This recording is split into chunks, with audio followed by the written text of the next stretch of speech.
ఆచార్యుల వారి యొక్క శ్లోకాలు శంకరాచార్యుల వారి మాటలు అలా ఉంటాయి.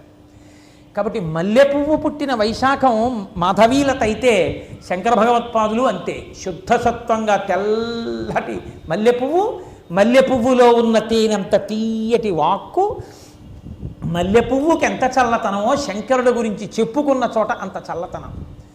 ఇదే ఇంతసేపు మీరు వెళ్ళి ఓ సినిమా హాల్లో కూర్చున్నారనుకోండి, మధ్యలో ఉద్రేక పడిపోవాలి, కోపం చేయాలి, కళ్ళు చేసుకోవాలి, నానా అల్లరి పడిపోవాలి. అదే శంకరాచార్యుల వారి గురించి చెప్పుకుంటూ కూర్చున్న చోట వైదిక ధర్మం మీద అనురక్తి కలుగుతుంది, మనస్సు శాంతి పొందుతుంది.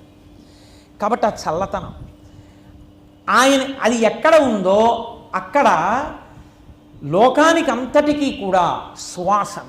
అంటే శంకరుల గురించి చెప్తూ ఉంటే అప్పా అప్పా అనిపిస్తుంది. చూడండి, మల్లె పువ్వుకి ఆ గుణం ఉంది, దాని సువాసన సేద తీరుస్తుంది. శంకరుల మాటలు, శంకరుల గురించిన ప్రసంగం మనుష్యుల్ని సేద తీరుస్తుంది. అబ్బా మనకున్నారు ఆచార్యుడు, అందుకే గురువు లేని వాళ్ళని శంకరాచార్య స్వామి వారిని గురువుగా పెట్టుకోమంటారు. మనకి గురువు లేకపోవడం ఏమిట్రా, శంకరాచార్యుల వారు ఉన్నారని సేద తీరుస్తుంది. అందుకే మల్లె పువ్వు ఎటువంటిదో శంకరులు అటువంటి వారు. అందుకే వైశాఖ మాసం ఎంచుకున్నారు ఆయన. ఇంకొక మాసంలో ఆయన జన్మించలేదు. కాదు, అసలు వైశాఖ మాసం గొప్పతనం ఏమిటో తెలుసా అండి? మల్లె పువ్వు పక్కన ఉన్న మామిడి పండు ఎంత ఉక్కపోతలో ఎంత బాధలో కూడా ఉపశమనం ఇవ్వగలిగినటువంటి రెండు.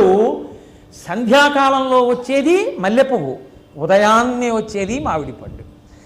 తాపం నుంచి ఉపశాంతి ఈ రెండు ఇచ్చినట్టు పుట్టి పుట్టి పుట్టి పునరపి జననం పునరపి మరణం పునరపి జనని జఠరే చయనం దిహకంతారే బహుదుస్తారే కృపయాపారే పాహిపదారే అని పుట్టి చచ్చి సంసార తాపంలో ఉండిపోయినటువంటి వాళ్ళందరికీ శంకరుడే అంటారు శివానంద లహరిలో, గళంతీ శంభోత్త చరిత చరిత కిల్బిచరజో దళంతీ ధీకుల్యా సరణిషు పతంతీ విజయతాం దిశంతీ సంసార భ్రమణ పరితాపోపశమనం వసంతీ మచ్చేతో హ్రదభి శివానంద లహరి అంటారు.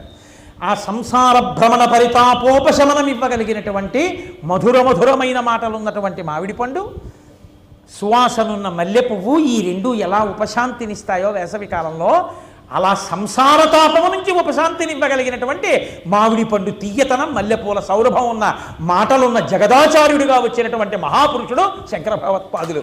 ఆయన రాకపోతే వైశాఖంలో ఎవరు వస్తారు? అందుకే చైత్రమాసంలో రామచంద్రమూర్తి వచ్చారు, వైశాఖ మాసంలో శంకర భగవత్పాదులు వచ్చారు. ఒకటి మధుమాసం, ఒకటి మాధవ మాసం. కాబట్టి అంత గొప్ప స్థితి.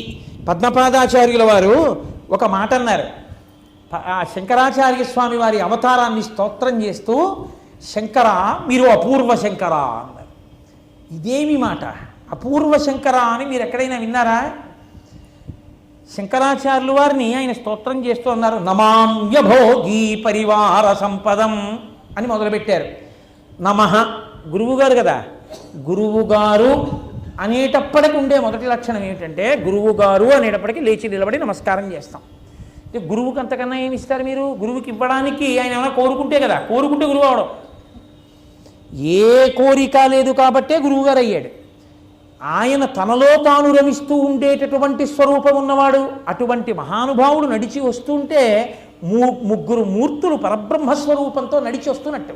గురు బ్రహ్మ, గురు విష్ణు, గురుర్దేవో మహేశ్వర, గురు సాక్షాత్ పరబ్రహ్మ, తస్మై శ్రీ గురవే నమః. ఆ గురువు కనపడగానే చేయవలసిందే నమస్కారం ఒకటే. అందుకే నాకు భగవంతుణ్ణి తెచ్చిపెట్టావయ్యా అంటుంది రుక్మిణీదేవి. తెచ్చి ఇచ్చావు కాబట్టి నీకేమి ఇవ్వగలను? అంజలి ఘటించక భూసురాన్వజమణి సద్బంధు చింతామణి అంటుంది. ఆ అగ్నిజ్యోతి